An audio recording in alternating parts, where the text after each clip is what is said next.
बैसाख के महीने की किसी भी अष्टमी तिथि को 12 महीने में शुक्ल पक्ष कृष्ण पक्ष की अष्टमी तिथि पड़ती है।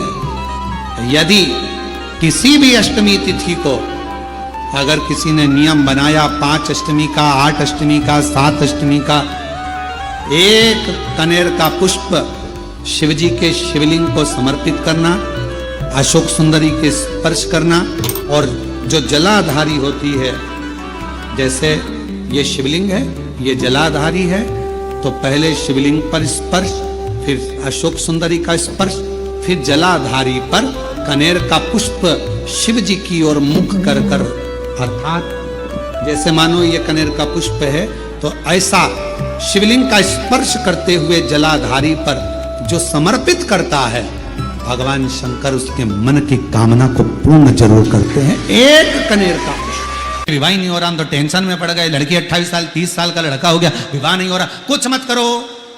अष्टमी तिथि आए तो अशोक सुंदरी वाली जो जगह है वहां पर हल्दी की 7 बिंदियां लगा दो, लड़का लड़की का हाथ उस बिंदी पर रखवा दो, उसका नाम गोत्र बोलो, उसी हल्दी में उसके हाथ पीला करवा दो, और पीपल के पेड़ पर उस हाथ के 5 छापे पड़वा दो। 3 महीने में विवाह पक्का हो जाता है महाराज। और कोई माताएं कह देती हैं, कोई बच्चा कह देता है, मम्मी मुझे याद नहीं होता, याद करता हूँ परीक्षा हॉल में जाकर भूल जाता हूँ, मैं कुछ पढ़ता हूँ बाद में जाके भूल जाता हूँ, स्मरण में नहीं रहता। तो उनसे भी निवेदन है, आप मां नील पाठ नहीं पढ़ सकते, स्तोत्र नहीं कर सकते, संस्कृत में नहीं पढ़ सकते, तो मां नील सरस्वती के नाम से अष्टमी, नवमी और चतुर्दशी के दिन एक शंख पुष्पी पुष्प को, नीला कलर का जो फूल होता है बेल में लगा होता है, जो शिव जी को अति प्रिय होता है, उस पुष्प को आप जलाधारी पर रख दीजिए। जलाधारी जानते हो ना सब लोग, शिवलिंग पर नहीं, जलाधारी पर रख दीजिए और जल चढ़ाना 7 बार प्रारंभ करिए। बाबा देव अधिधम महादेव आपको याददाश्ता में प्रवर करेगा। परीक्षा हॉल में जितना तुम याद कर कर गए हो, अच्छी मेहनत कर कर गए हो, तो भूलोगे नहीं, तुम्हारी बुद्धि तीव्र होती चली जाए, प्रबल होती चली। अब जरा माताएं बड़ा ध्यान लगाकर सुनिएगा, कथा चूके ना, आपको 10 जगह जाकर सिर नवाने की जरूरत ना पड़े, एक महादेव के चरणों से ही आपका आनंद सुख प्राप्त हो जाए। एक मट्टी का पात्र, और मट्टी का अगर कोई कलश है छोटा सा, उस कलश के ऊपर तांबे का कलश,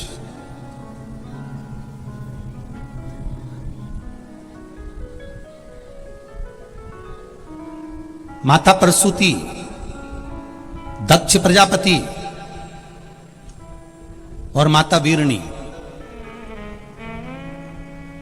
इन तीनों का स्मरण कर कर, जो बड़ के पेड़ के नीचे जो शिवलिंग हो, बड़ के पेड़ के नीचे जो शिवलिंग विराजमान हो, चाहे वो ओटले पर हो, चाहे वो पत्थर का हो, चाहे वो सीमेंट का हो, चाहे वो कंकर का हो, चाहे वो मार्बल का हो, चाहे वो जिस भी चीज का हो, बड़ के पेड़ के नीचे जो शिवलिंग हो, उसमें सीधे जब आप कलश लेकर जाएंगे तो मिट्टी का पात्र, उसके ऊपर तांबे का पात्र भरा हुआ, दोनों को एक साथ पकड़ कर ले जाएंगे। पर जब आप शिवलिंग पर दक्ष प्रजापति, प्रसूति और वीरणी, इन तीनों का नाम लेकर सीधे हाथ में मिट्टी का पात्र और उल्टे हाथ में तांबे का पात्र लेकर धीरे धीरे शिवलिंग पर जल समर्पित करेंगे, और उस जल का पान उसी बट वृक्ष के नीचे दोनों पति पत्नी अगर पान कर लेते हैं और संतान की कामना कर लेते हैं, तो भी मेरा महादेव संतान प्रदान करता ही करता। पर ये जो क्रम किया जाता है, ये केवल बैसाख के महीने में ही किया जाता है, इसके सिवाय इसको आप अन्य महीनों में नहीं कर सकते, केवल एक बैसाख में। और हम तो कहेंगे बैसाख महीने की जब शिवरात्रि आए, या बैसाख में अष्टमी तिथि आ जाए, या बैसाख महीने में सोमवार का दिन पड़ी जाए, तो प्रयास करना कि आप संतति के लिए, संतान के लिए आप ये प्रयोग कर सकें। अष्टमी तिथि या नवमी तिथि किसी भी महीने की, चाहे शुक्ल पक्ष की हो चाहे कृष्ण पक्ष की हो, अष्टमी और नवमी तिथि, ये 2 तिथियां ऐसी हैं, मान लो तुम्हारा पैसा तुमने किसी को दिया, 5 लाख, 4 लाख, 3 लाख, 10 लाख, 8 लाख, 2 लाख, 50,000, 25,000, 20,000, 40,000, और वो पैसा नहीं दे रहा आपको, आप हार गए कह के कर, फोन लगा लगा कर, भैया दे दे रहे, परेशानी है, दे दे रहे भैया, हम तो परेशान हो गए, और हार गए, नहीं मिल रहा, बहुत परेशान। तो महाराज किसी भी अष्टमी या नवमी तिथि के दिन आप मां जगतजननी जगदम्बा का शिव के साथ में, शिव शक्ति का स्मरण कर कर देवी के नाम की 9 आहुतियां, सूखे बीले की, मतलब बीला जो सूख चुका है उसकी 9 आहुतियां अग्नि में शंकर और सती के नाम से, शंकर और शिव के नाम से समर्पित करें, और आखिरी आहुति जो समर्पित करें उसमें थोड़ा सा भाग तिल का, और तिल भी काली नहीं चढ़ती उसमें, श्वेत तिल का भाग उसके साथ लगाकर समर्पित करें, और जिससे धन लेना है उसका नाम लेकर वो समर्पित करें महाराज, उसको सुध आएगी, और वो पैसा किसी भी हाल में आपके हाथ में थमाकर जाएगा ही, ये पक्का है। उसकी आहुतियां, एक गूलर का फूल, एक घंटी वाला जो देवी जी को फूल चढ़ता है, जायसवन का बोलते हो, गूलर का बोलते हो, जिसका भी आप फूल बोलते हो, पुष्प लाल कलर का होता है, उसमें एक घंटी जैसा होता है, उसमें छोटे छोटे दाने से निकले, केवल एक पुष्प मां भवानी को जिस स्थान पर भगवान शंकर का शिवलिंग रखा हुआ है, ये जलाधारी जो है माता पार्वती जी का हस्त कमल है, किसी भी स्थान पर बैठकर एक पुष्प समर्पित कर कर मृत्यु मंजरी चक्र का स्मरण कर कर अगर नारी उस पुष्प को मंदिर के द्वार के बाहर बैठकर भी खा ले या घर पर भी खा ले, तो उसके रजो धर्म से जुड़ी हुई जो भी तकलीफें होती है या गर्भाशय में गांठ भी होती है, तो धीरे धीरे गलना प्रारंभ हो जाता है। उस मृत्यु, अगर किसी कामना के वश अगर हम दीप लगा रहे हैं या हमारे मन में कोई भाव उत्पन्न है और हम बाबा से कहना चाहते हैं कि बाबा मेरा ये कार्य है आप पूर्ण करिएगा, तो फिर शिव मंदिर में भी लंबी बाती का दीप आप प्रदोष या सोमवार की अष्टमी या सोमवार या आप शिवरात्रि को बाबा से निवेदन कर कर लगा सकते हैं। हाँ, विशेष जब कोई एक बहुत बड़ी बात हो और आपके कार्य में कहीं अटकल हो रही हो, तो एक ही दीप में 2 बाती, शिव और शक्ति, लंबी बाती बनाई शिव और शक्ति के नाम से, 2 बाती एक साथ एक दीप में भी लगा सकते हैं। पर कब? जब विशेष कोई आपका कार्य हो और वो अटक रहा हो, विशेष कोई कार्य, और आप बाबा से प्रार्थना कर रहे हो, तो 2 बाती का भी प्रयोग आप कर सकते हो। ऐसे शिव तत्व को जानना आप लोगों से निवेदन है कि शिव जी को अपना पिता मान, जिस दिन शंकर भगवान को अपना पिता मान लिया, उस दिन शंकर भगवान अपनी बेटी को जिंदगी में कभी दुखी नहीं देख सकते, दुखी नहीं देख सकते। भैरव अलग नहीं है, शंकर का एक रूप काल भैरव के रूप में प्रगटे। लक्ष्मी सुनो, आज मैं तुम्हें सुनाता हूं काल भैरव भगवान शंकर ने क्यों प्रकट करा। उसका कारण केवल एक है, जब देव अधिदेव महादेव अपने नेत्र बंद कर कर बैठ जाते हैं और समाधि में लीन हो जाते हैं, साधना में लीन हो जाते हैं, तब काल भैरव का दायित्व बढ़ जाता है, भैरव का दायित्व बढ़ जाता है। और भैरव का क्या दायित्व बढ़ता है?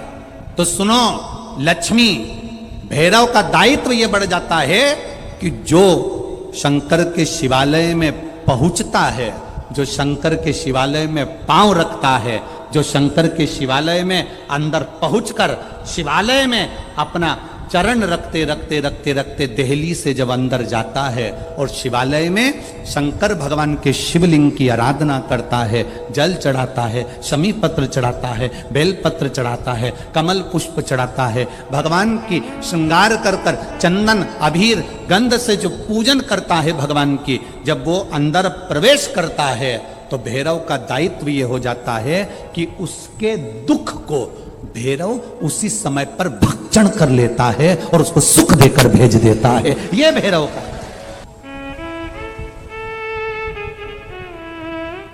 काल भैरव का काम क्या है?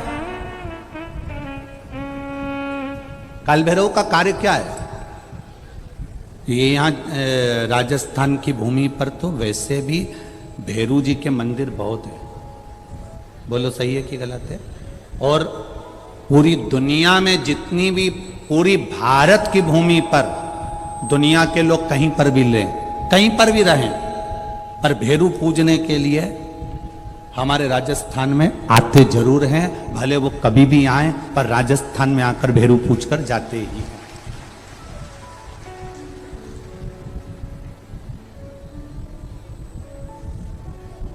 भैरव का काम क्या है?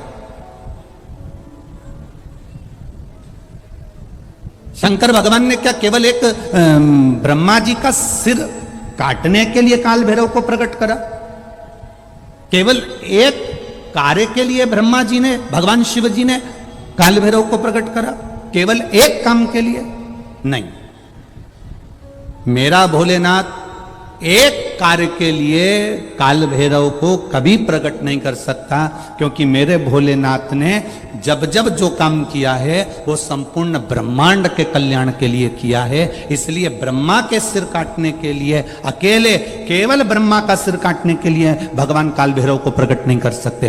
तब काल भैरव के प्रकट होने का कारण क्या है? भैरव के प्रकट होने का कारण क्या है? भैरू जी के प्रकट होने का कारण क्या है? भैरव प्रकट क्यों हुए हैं? तो शंकर भगवान जब काल भैरव जब नारायण के यहां बैकुंठ में गए और भगवान बैकुंठ में जब पहुंचे तो लक्ष्मी जी ने भगवान नारायण से पूछा, प्रभु मेरे मन के संशय को मिटाइए, ये भैरव प्रकट क्यों हुए हैं? केवल ब्रह्मा का सिर काटने के लिए?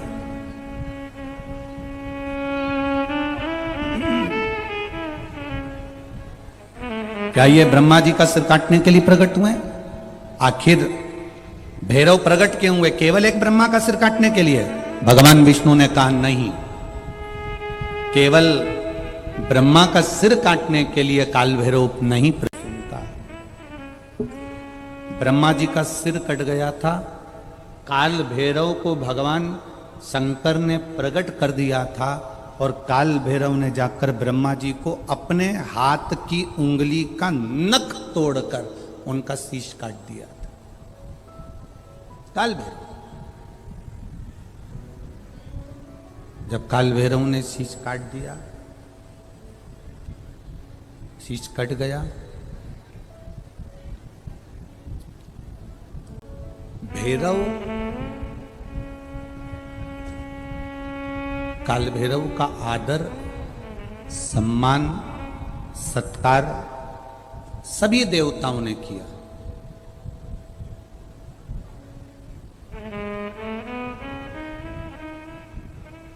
भैरव क्षेत्र का देवता होता है। भैरव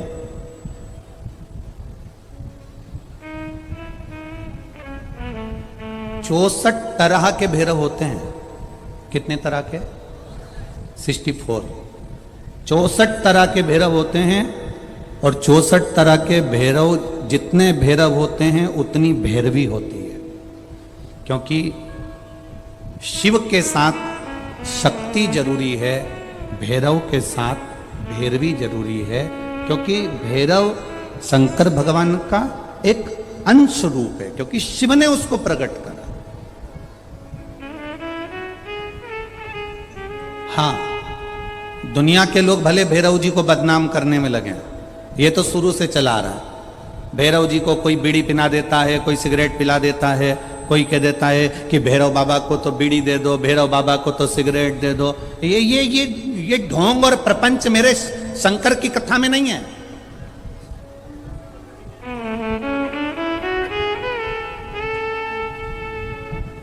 शिव का एक अंश है भैरव। काल भैरव जो प्रकट हुआ वो शंकर भगवान का एक अंश है।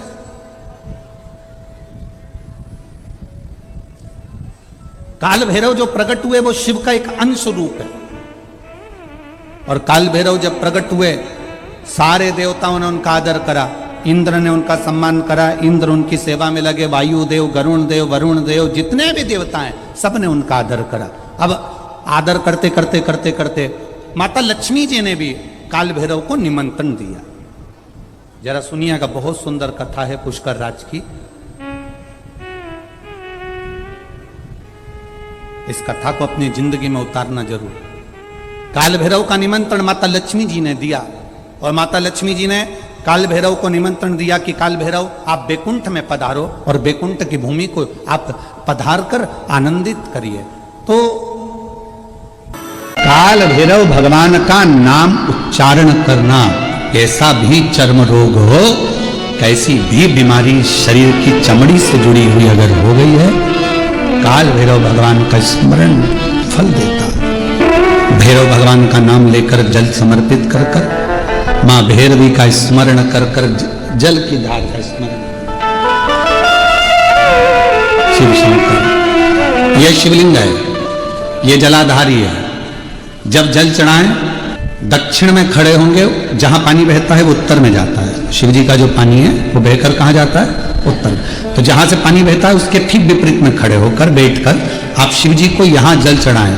ओम भैरवाय नमः, शिव भैरव का नाम लेकर जल समर्पित करें। मां भैरवी का नाम लेकर यहीं से जल की धार यहां चढ़े। जो जलाधारी है गोल चौकोर, जो भी जलाधारी आपके पास के मंदिर में, वहां भैरवी का, मां भैरवी का नाम लेकर, पहले बाबा का भैरव शिव का नाम लेकर यहां और मां भैरवी का नाम लेकर यहां जल समर्पित करें। जो जल चढ़ता है उसी जल का प्रोक्षण अपने शरीर पर करें, या थोड़ा सा झेल कर लाकर उसको प्रोक्षण अपने शरीर पर करें, या थोड़ा सा झेल कर लाकर। ओम नमः शिवाय, हर हर महादेव।